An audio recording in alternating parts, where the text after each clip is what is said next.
I didn't expect a family reunion to feel like a firing squad, but there I was, perched on the last folding chair in our grandparents' mahogany-paneled den, staring at the stern faces of my own blood.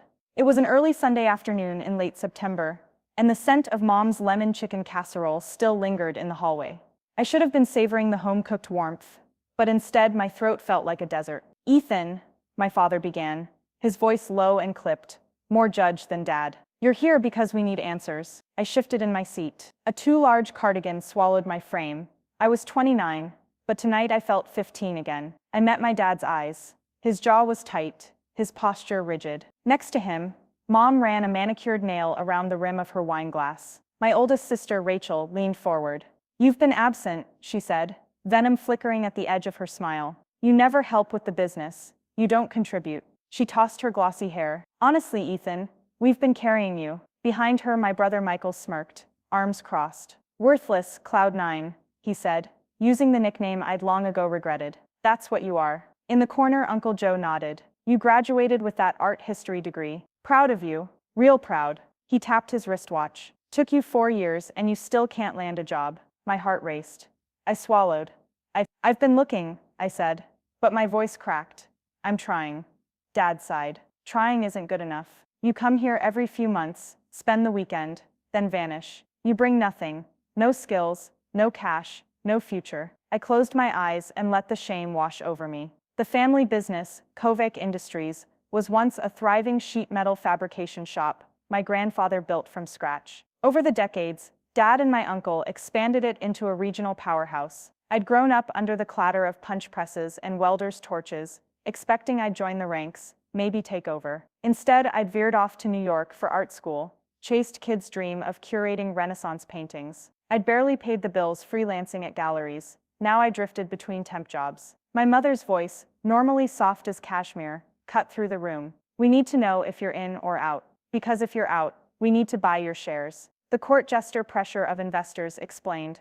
My parents and siblings had quietly laid claim to 80% of Evoke by buying back my grandfather's cousins. But I still owned 10%, enough to block a sale if I held firm. My unread emails sparkled with broker offers, each more desperate. I cleared my throat. "I don't want to sell," I said, heart pounding. "Then what?" Dad asked. "You'll ruin us. No one will lend us a dime if you don't pony up." He leaned back. "We've arranged to buy your shares. If you want to be family again, you sign the paperwork today." I blinked. They passed me a manila envelope, a check, a release form, a line for my signature. My hands shook. "Just sign," Rachel said sweetly. "We're giving you a generous price, twice your basis. You'd be foolish not to take it." I stared at the check, 6 figures, enough to tame my debts, and maybe buy a little gallery of my own. Hell, I could even start that nonprofit I'd dreamed of. My mind raced, calculating. Sign today, and this chapter closes. Sign today, I'm done. "Is that all?" Michael smirked. "Want us to throw in Mom's casserole too?" The room stifled a laugh. I felt heat rushing to my face. But then, something flickered. A memory of a phone call 6 months ago. A man with a calm voice asking, "Are you Mr. Cloud?" And telling me, "Your bid is the highest. We'll finalize the transfer next week." My heart thundered. That was months ago, under the radar. I'd never told anyone I'd been quietly buying out any and every outstanding share I could find. Grandfather's cousins, old employee option grants, even some unclaimed public float. Over the past year, I had acquired 90% of Evoke Industries in stealthy small lot transactions, keeping my name hidden behind shell LLCs I'd set up. I was the silent majority owner. I let the room hold its breath for a second longer. Then I reached into my cardigan pocket and pulled out an iPad. I tapped a few times, unlock code, and swiped to a folder labeled Evoke Control. I opened a stock ledger PDF, scrolled down. "I'm not selling," I said, voice firming. I swiveled the iPad to show them the screen. Lines of transactions, LLC names, percentage holdings, every share from the sub-funds, from the 5% block, from the 2% employee grants, all now in my control. The final line read Cloud Holdings LLC, 90% of Evoke Industries. Their jaws dropped. I watched their faces. Mom's hand flew to her mouth. Rachel gaped. Michael's smug grin vanished like smoke. Dad's face went ashen, bitterness etched in every furrow. My chest pounded. "I think you'll find Evoke isn't worth much without me," I said quietly. I lifted my gaze, meeting each of theirs. I arranged it so you can't force me out, and you can't sell the company without my vote. If you sign these, I held out the papers, you legally relinquish any right to elect members to the board. You'll have to answer to me. The room stayed silent. Then Dad's shoulders slumped, fury bleeding into resignation. He lifted one trembling hand, as if to snatch the iPad, and then let it drop. Mom's eyes glittered, terrible with betrayal. My sister glanced at Michael, then at the ledger. Her claim to the business evaporated in a swipe. Uncle Joe cleared his throat. Son, this isn't how we... I held up a finger. This is how I choose. You said I was worthless. You offered me pocket change and a sign out. I accepted your offer for the past year, quietly. I gave you the exit you wanted. But I'm not worthless. I'm the one who owns Kovash now. Rachel's voice trembled. Ethan, don't toy with us. We're family, so buy your own family business, I said. I want no part of petty sibling drama. I've built a new life. I packed the iPad away. And if you want Kovash to survive, you'll come to me with respect. I stood. The meeting's over. I walked past their stunned silence out the door, heart thundering, mind racing with plans. Appoint a small advisory board. Hire a CFO. Invest in green energy lines. Real ventures that would transform Kovash. Behind me, I heard Dad's voice, raw and broken. How did you? I stepped into the bright afternoon. The old house of family falls behind me. For the first time, I felt the thrill of freedom and the weight of power. They'd called me worthless. Now they knew who held the keys. And with those keys, I would open doors they never saw coming. I didn't sleep much that night. My phone glowed with message after message. An avalanche of calls from investors, vendors, even our largest customer, all wondering if Kovash had a pulse. I'd cut them off Sunday afternoon, and now they were scrambling for answers. I poured a second cup of coffee, stared out the window at the crisp autumn air, and thought about the paradox. I was the majority owner of a multi-million-dollar company, and yet I had zero operational infrastructure. I'd been absent, a phantom shareholder, and now the ghost had to animate the engine. Monday morning, I arrived at the old Kovash headquarters, its brick facade wrapped in ivy, its red and white sign practically begging for a new brand. I swiped my badge, still active thanks to my stealth acquisition, and strode past security without ceremony. In the lobby, the receptionist looked at me, eyes shifting. Mr. Cloud, office 402. I nodded. First stop, conference room B. Inside, 10 senior managers sat around a scarred mahogany table. HR, finance, sales, operations, engineering, and a clutch of my stunned siblings. They'd convened, I'd assumed, to oust me again, but I would let them sweat. I dropped my laptop bag, unzipped it slowly, and pulled out a legal pad. Kovash Industries Emergency Action Plan. I cleared my throat. Good morning. Silence. I scanned their faces. I know this is unconventional, but I own 90% of your shares. I'm here to lead if you'll have me. Their pens hovered above blank pages. Let me lay out the plan. I spoke without notes. 1. Stabilize cash flow. We defer the quarterly dividend paid to shareholders. This frees up $2 million for operations. 2. Leadership appointments. Michael, you'll head operations.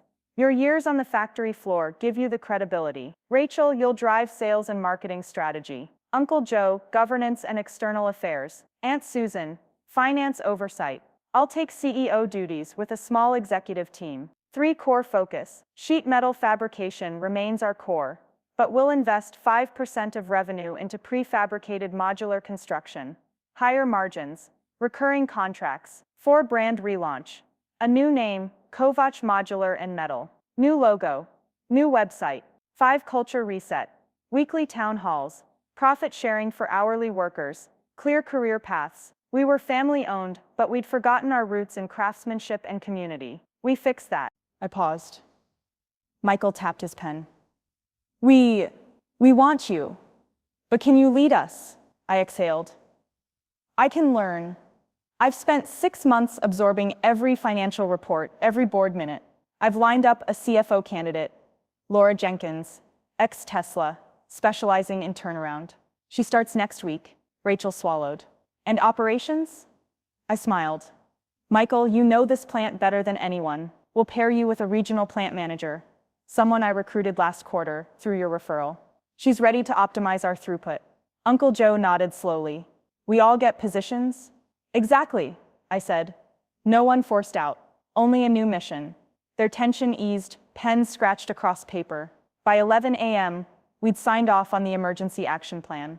I shook hands with each of them, my blood and my colleagues, feeling the fragility of trust regained. By noon, the company-wide memo had gone out. From CEO, Kovac Modular and Metal Subject, new leadership and strategic direction greetings. Today we embark on a new chapter.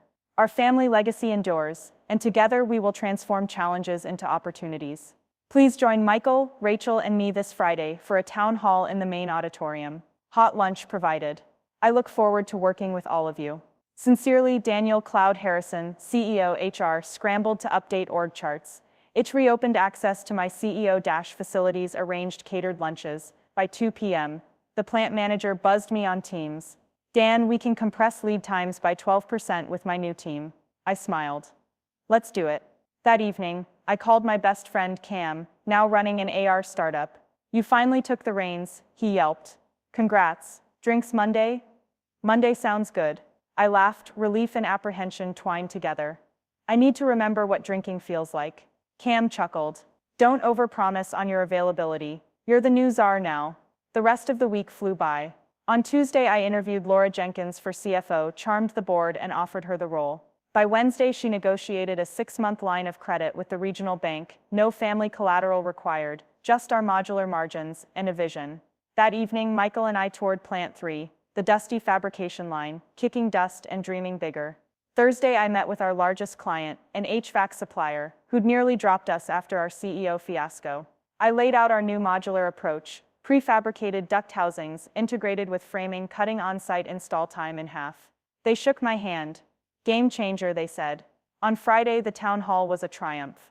500 employees crammed into the retrofitted auditorium. I stood at the podium, heart thrumming. We're family, we build better together. Today we commit to profit sharing. 2% of net income this year will go to every employee earning under $50K. We launch modular construction pilot in Q1 with a target of 20 projects, and we invest in your growth, training, apprenticeships, mentorships. Let's show the world what Kovac craftsmanship means. Applause. Shouts. The CFO unveiled a real-time profit-sharing dashboard. Michael walked to the stage, raised his wrench like a conductor's baton. Rachel cut the first ribbon on our new website projection, kovacmodular.com. The crowd went wild. That weekend I drove up to the family cabin by Lake Elmore, the place where Dad taught me to fish. I sat by the water, letting wind riffle the surface like nickel sparks. I thought of the Sunday meeting, how they'd called me worthless, and now, by Monday, I was everything. The power balance had shifted. I emptied my flask, gulped deep. No triumph tasted as good as redemption. 6 months later, our factory floors hummed with assembly lines for modular units. Revenue was up 22%, profit margins climbed 8 points. The share price of our subsidiary hit an all-time high. We'd secured a public sector contract to build emergency housing pods. Local media featured our family company reinvigorated by a creative outsider turned CEO. I sat in my corner office, floor-to-ceiling windows framing the plant, and looked at a photo. Me, Michael, Rachel, Laura, HR head, Priya, celebrating our first completed modular demo house. We were sweaty, grinning, nail-bitten from stress. The caption read, Kovac builds the future. My phone buzzed a LinkedIn message from our former board chair. Congrats on your success. I see now why your father believed in you. Bravo. I smiled, closed the laptop, and gazed at the assembly line below. Each machine, each welder, each shipping crate testified to the resilience of family and the unexpected power of the overlooked. I'd been called worthless. Now we built worlds. A tap at the door, Emily's voice. Dinner in 10? I stood, smoothing my tie. 10. I locked eyes with my reflection, no longer the drifting sun, but the architect of a new dynasty. I turned back to the view, heart full. This was just the beginning. I'd answered the call when they needed answers. I'd built the future they never dared imagine. And tomorrow we'd do it all again.